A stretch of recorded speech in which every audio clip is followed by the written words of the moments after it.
Daldry refilled his glass and took a long sip. Khan imitated him. There's nothing between Miss Alice and me apart from a mutual understanding, a friendship. It is a strange friendship where you plan to deceive her. We're doing each other a favour. She needed a change in her life, and I needed a studio with decent light. It's a fair trade between friends.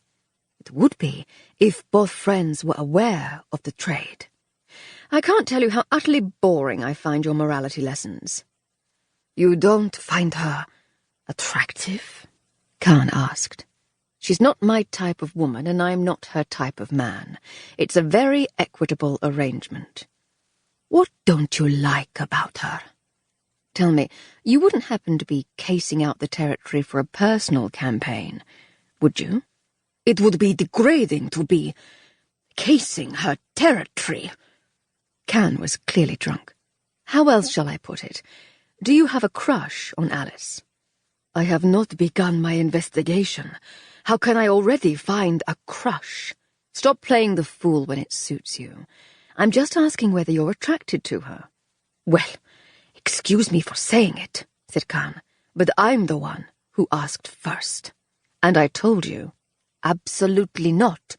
You were avoiding to answer. The thought has never even crossed my mind. How do you expect me to respond? Liar. Don't take that tone with me. I've never lied in my life, Daldry exclaimed. You lied to Alice. You just gave the game away, my friend. You called her Alice. What does it prove if I forgot to say Miss?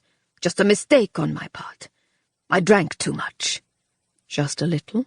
You should talk. Fine. Since we both agree that we're both drunk, what would you say to maintaining the status quo?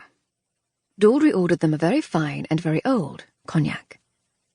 If I ever did fall in love with a woman like her, the only way I could show my feelings would be to go as far away from her as possible, to the other side of the world. I don't understand how that would show your love, said Khan. Because I would save her from meeting a fellow like me. I'm a loner, a bitter bachelor. I'm set in my ways, and I hate it when the outside world tries to make me change. I hate noise, and she's noisy. I hate socializing, and she's right across the corridor. Besides, all the noble sentiments associated with love always end up threadbare and debased. In love, you have to know when to make an exit before it's too late. For me, that means restraining myself from making any declarations to begin with. He paused. Why are you smiling like that? Because we both agree that you're a rather sorry fellow. I'm just like my father in so many ways, even if I pretend to be everything to the contrary. I know what I'm talking about. I grew up with him, and now I have to see him in the mirror every morning. Your mother was never happy with your father. I'll need another drink to answer that. That story lies at a depth that we haven't reached. 3 cognacs later, the restaurant was starting to close. Daldry asked Khan to take him to a bar worthy of such a title, and Khan suggested a place that didn't close until very early in the morning. They followed the rails of the tramway down the hill. Khan teetered on the right rail, Daldry on the left. When a tram tried to pass, they waited until the last moment to get out of the way, in spite of the conductor's insistent ringing of the bell. If you had met my mother when she was Alice's age, you would have thought she was the happiest woman in the world. She was so good at acting that I think she missed her true calling. She could have made a lot of money on the stage. But on Saturdays, she didn't have to act. On Saturdays, I think she was truly happy. Why Saturdays? Khan slouched onto a bench.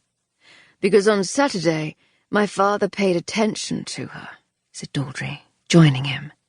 He probably only did it so that she'd forgive him for his sins and for ignoring her the rest of the time.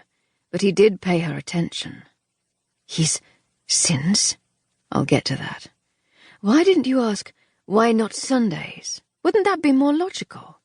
Well, because on Saturday, my mother was distracted enough to forget that he would be leaving soon. But when Sunday Mass was over, she grew more and more depressed as the hours wore on. Sunday evenings were horrible. When I think that he even had the nerve to take her to Mass.